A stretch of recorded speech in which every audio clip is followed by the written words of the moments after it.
سعید بن ابی سعید مقبری نے اپنے والد سے بیان کیا، انہوں نے ابو ہریرہ رضی اللہ تعالی عنہ سے کہ نبی کریم صلی اللہ علیہ وسلم مسجد میں تشریف لے گئے۔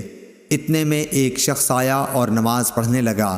نماز کے بعد اس نے آ کر نبی کریم صلی اللہ علیہ وسلم کو سلام کیا۔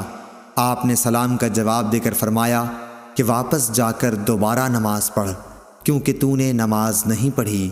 چنانچہ اس نے دوبارہ نماز پڑھی اور واپس آ کر پھر آپ کو سلام کیا۔ آپ نے اس مرتبہ بھی یہی فرمایا کہ دوبارہ جا کر نماز پڑھ، کیونکہ تو نے نماز نہیں پڑھی۔ 3 بار اسی طرح ہوا۔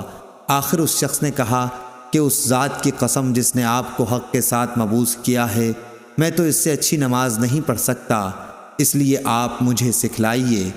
آپ نے فرمایا جب تو نماز کے لیے کھڑا ہو تو پہلے تکبیر کہہ، پھر قرآن مجید میں سے جو کچھ تجھ سے ہو سکے پڑھ، اس کے بعد رکوع کر اور پوری طرح رکوع میں چلا جا، پھر سر اٹھا اور پوری طرح کھڑا ہو جا، پھر جب تو سجدہ کرے تو پوری طرح سجدے میں چلا جا، پھر سجدے سے سر اٹھا کر اچھی طرح بیٹھ جا، دوبارہ بھی اسی طرح سجدہ کر۔